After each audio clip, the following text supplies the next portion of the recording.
ਸਿੱਖਾਂ ਦਾ ਇੱਕ ਪਿੰਡ ਹੁੰਦਾ, ਉੱਥੇ ਇੱਕ ਹੈਲੀਕਾਪਟਰ ਜਿਹੜਾ ਨਾ ਉਹ ਡਿੱਗ ਕੇ ਤਬਾਹ ਹੋ ਜਾਂਦਾ। ਪੂਰੇ ਪਿੰਡ ਦੇ ਸਿੱਖ ਜਿਹੜੇ ਨੇ ਉਹ ਇਕੱਠੇ ਹੋ ਕੇ ਦੌੜ ਕੇ ਜਾਂਦੇ ਨੇ, ਜਾ ਕੇ ਕਹਿੰਦੇ ਨੇ ਇਮਦਾਦ ਕਰੀਏ, ਜਾ ਕੇ ਅੱਗ ਬੁਝਾਉਂਦੇ ਨੇ ਅਤੇ ਜਿਹੜੇ ਹੁੰਦੇ ਨੇ ਜ਼ਖਮੀ ਉਹਨਾਂ ਨੂੰ ਬਾਹਰ ਕੱਢਦੇ ਨੇ, ਅਤੇ ਜਿਹੜੇ ਹੁੰਦੇ ਨੇ ਮਰੇ ਬੰਦੇ ਹੁੰਦੇ ਨੇ ਉਹਨਾਂ ਨੂੰ ਵੀ ਬਾਹਰ ਕੱਢ ਕੇ ਜਿਹੜਾ ਨਾ ਉਹ ਰੱਖੀ ਜਾਂਦੇ ਨੇ।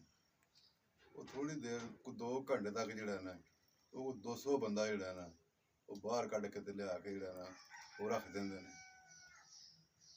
2 ਘੰਟੇ ਬਾਅਦ ਜਿਹੜੇ ਨੇ ਉਹ ਅਫਸਰ ਆਉਂਦੇ ਨੇ, ਆਣ ਕੇ ਵਹਿੰਦੇ ਨੇ ਕਿ ਹੈਲੀਕਾਪਟਰ ਇੱਕ ਕੇ 200 ਬੰਦੇ ਦਾ ਜਿਹੜਾ ਨਾ ਉਹ ਪਈਆਂ ਨੇ, ਜਿੱਥੇ ਡੈਡ ਬਾਡੀਆਂ ਪਈਆਂ ਨੇ 200 ਬੰਦੇ ਦੀਆਂ, ਇਹ ਕਿਸ ਤਰ੍ਹਾਂ ਹੋ ਸਕਦਾ?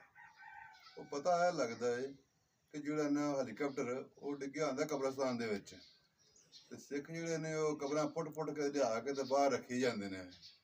ਦੋਸਤੋ ਕੈਸੀ ਲੱਗੀ? ਅਗਰ ਚੰਗੀ ਲੱਗੀ ਹੋਏ ਤਾਂ ਇਹਨੂੰ ਲਾਈਕ, ਸ਼ੇਅਰ ਅਤੇ ਕਮੈਂਟ ਜਿਹੜਾ ਉਹ ਜ਼ਰੂਰ ਕਰਿਓ।